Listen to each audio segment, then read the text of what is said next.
Ano ba itong sinasabi ni Alan Peter Cayetano na to? Ang sabi po ni Alan Peter Cayetano, eto.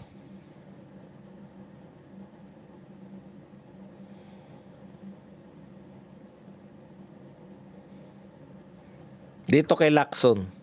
So kung sinasabi mong tuta, si tuta, ano si Senator Lacson? Hindi na po tuta si Senator Lacson, aso na po siya. Matagal na. Kayo, sila talaga no? Hindi sila nawawala doon sa eksena.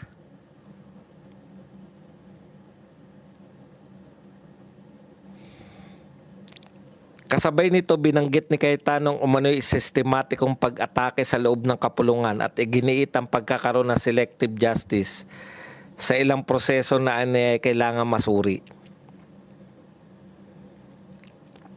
Okay. Ang malupit, kung aso po si Ping Lacson, may tuta po siya, si Erwin Tulfo. Pero alam niyo po yun, yung tuta o yung aso, mas mabangis pa kung kumagat. Kasi kung natatandaan po natin, natatandaan ko po, itong si Ping Lacson, hindi po siya nagsasabi na hindi kami mag-imbestiga. Lagi po siya may katwiran, di ba? Pag tinanong mo yan, bakit hindi na po kayo nag-imbestiga? Hinihintay namin si Martin eh. Bakit hindi na po kayo nag-imbestiga? Hinihintay kong makapirma tong mga tao na to sa aking partial report. Bakit hindi na po kayo nag-imbestiga? Eh hinihintay namin yung ayusin muna natin tong mga detalye ng ni Gutesa. Kasi si Gutesa bakit hindi po kayo nag-imbestiga? Eh kinakailangan bago kami mag-imbestiga, kinakailangan to si Diskaya magtapat sila ng totoo. At least nangangatwiran, di ba?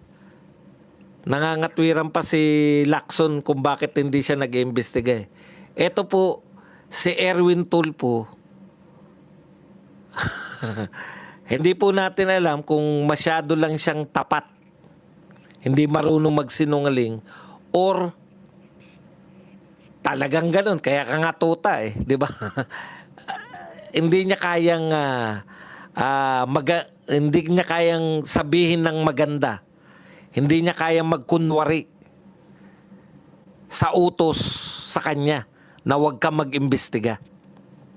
Kasi tinanong siya imbitahin niyo po ba 18 Marines? Ayaw nila, inimbitahan namin nila. Ayaw nila Bakit pa namin sila imbitahan? So hindi sila mag-imbita. Mag-imbestiga pa ba siya sa flood control? Puro tayo flood control. Mag-move on na tayo sa flood control. Mayroon pang mga ibang problema na dapat imbestigahan. So hindi na rin siya mag-iimbestiga ng flood control. Mag-move on na daw tayo Kasi wala siyang anong tawag doon? Harang Kumbaga inutusan mo siya, huwag kang mag-imbestiga. Sasabihin niya, hindi na ako mag-imbestiga. Alam mo ba yung Blue Ribbon? Erwin Tulfo? Kung ano ibig sabihin ng Blue Ribbon? Parang nawala yung kodigo ko Hirap na hirap tuloy ako. Para akong si Risa Ontiveros na nawala ng kodigo. Okay, teka lang muna. Dito muna tayo sa tuta-tuta bago tayo pumunta sa iba. Sumagot na itong mga to. Si Senator Tito Soto and Senator Rapi Tulfo, at least sila tuta ng Malacanang. Yan. Pero si Erwin Tulfo, tuta lang ni Senator Pampilo Lacson. Ang sakit naman, Erwin.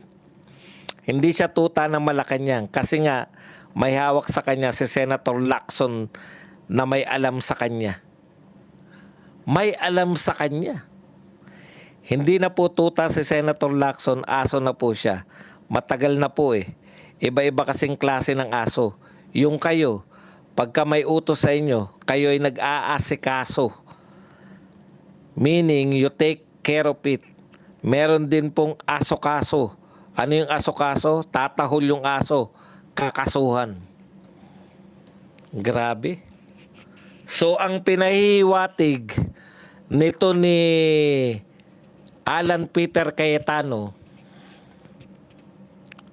kaya sunod-sunuran sa kanya si Erwin Tulfo dahil may alam, may hawak sa kanya si Senator Lacson, may alam sa kanya. Parang ganyan din siguro yung yung kaso ni Chis Escudero at saka ni Joel Villanueva, may alam sa kanila, hawak sila.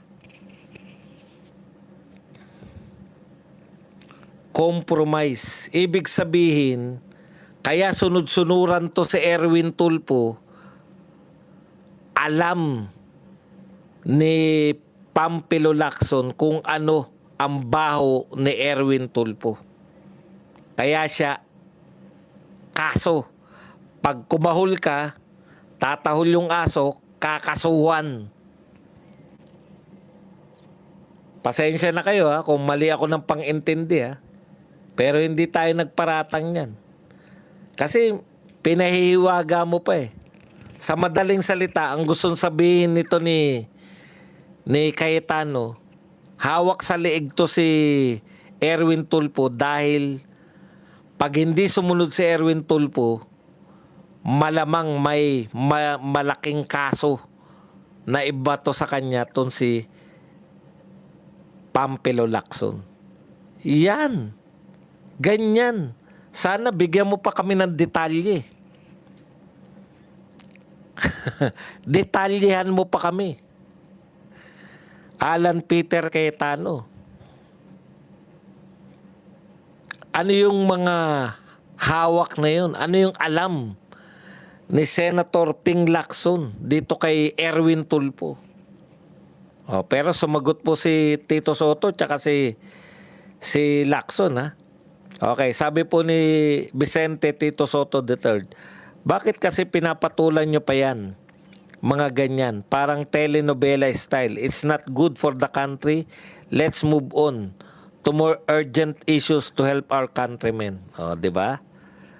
Kala mo totoo. Ano na ba nagawa mo nung Senate President ka? Para tulungan yung mamamayan. Alam namin, ikaw ang Senate President nung may krisis sa langis Ano na naitulong mo bilang Senate President? Nakapagpasa ba kayo ng kahalintulad ng bayanihan? Nagsabatas ka ba para matulungan yung mga sinasabi mong countrymen?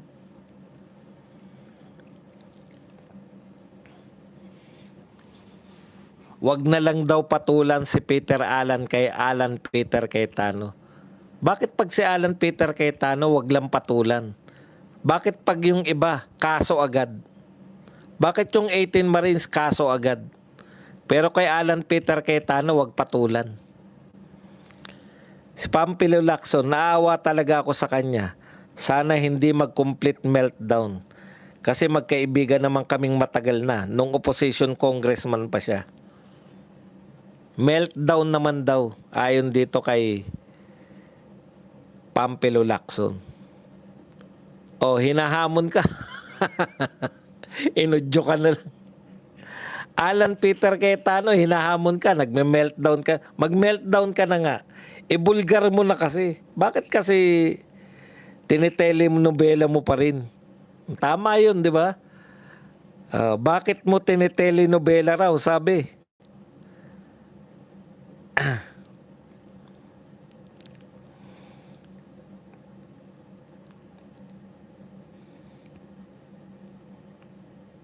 Siyempre naman, pangit naman yung isang bagsakan.